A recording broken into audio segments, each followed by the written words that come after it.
சட்டம் ஒழுங்கு கெட்டு போச்சு, சட்டம் ஒழுங்கு கெட்டு போச்சுன்னு கூவிட்டே இருக்கார் அண்ணாமலை. இந்த பட்டியலை வெளியிட்டார். இது யாரு? ஒரு காவல்துறை அதிகாரி இந்த செயலை செய்யலாமா பொது வாழ்க்கையில வந்துட்டு?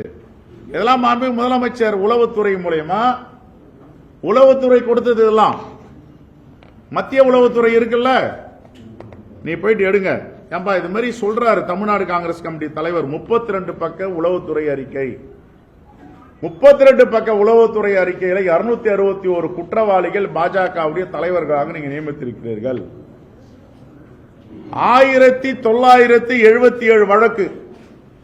எவ்வளவு வழக்கு? 1977 வழக்கு. இவர் என்ன ஐபிஎஸ் ஆபீசர்? கர்நாடகாவில் என்ன வேலை பார்த்திருப்பார்? கர்நாடகாவில் சட்டம் ஒழுங்கு கெட்டு போனதுக்கும், கர்நாடகாவில் கல்புர்கி எழுத்தாளர்கள் கௌரி லிங்கேஷ் இவர்கள்லாம் பின்னணியில யாரு இருக்காங்க இனிமே தான் ஆய்வு சொல்ல போற. கர்நாடகாவுடைய அரசு கிட்ட கேட்க போறேன். இங்க ஒருத்தர் அங்க ஐபிஎஸ் இருந்தவர் இவ்வளவு அட்டூழியம் பண்ணிட்டு இருக்காரு,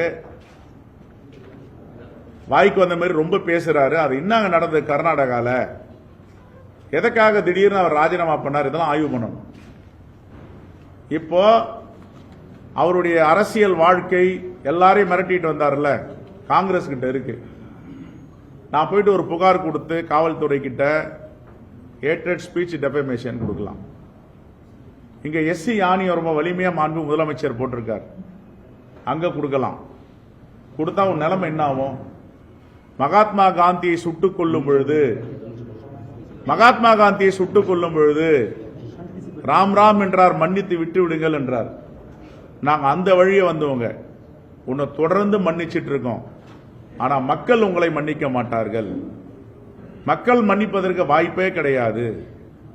துக்க வீட்டில் போனா என்ன பேசணும், திருமண வீட்டில் என்ன பேசணும், எதுவுமே தெரியாத ஒரு அரசியல்வாதி அண்ணாமலை இருக்கீங்க.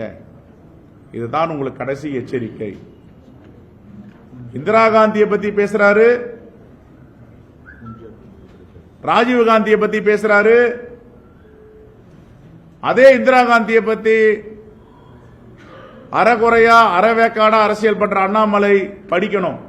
இந்திரா காந்தியை பத்தி வாஜ்பாய் என்ன சொன்னாரு? அம்மா துர்கா தேவினார், இந்த தேசத்தின் துர்கா தேவினார். இத படிக்காம எமர்ஜென்சி இந்திரா காந்தின்னு வாய்க்கு வந்த மாதிரி பேசினார். தலைவர் ராகுல் காந்தி அவர்கள் விமானத்தில் தப்பிக்க முயற்சி செஞ்சார் என்றார். அதே ராஜீவ் காந்தியை பத்தி என்ன சொன்னாரு? வாஜ்பாய் அவர்கள் பாராளுமன்றத்தில் எனக்கு உடல்நிலை சரியில்லை என்றை புரிந்து கொண்டு என்னுடைய மேல் சிகிச்சைக்காக ஒரு குழுவிலை அமைத்து அமெரிக்காவுக்கு அனுப்பினார். நன்றி சொல்ல கடமைப்பட்டுகிறார். இந்த வரலாறுலாம் தெரியும் அண்ணாமலைக்கு. வாஜ்பாயை மதிக்காதவர்கள், வாஜ்பாயை ஒரு தலைவராக ஏற்றுக்கொள்ளாதவர்கள், இந்த RSS சங்கிகள் சொல்வதெல்லாம் கேட்டுக்கொண்டு இங்க வாய்க்கு வந்த மாதிரி உளர்றாரு. இது அவருக்கு நல்லது இல்லை.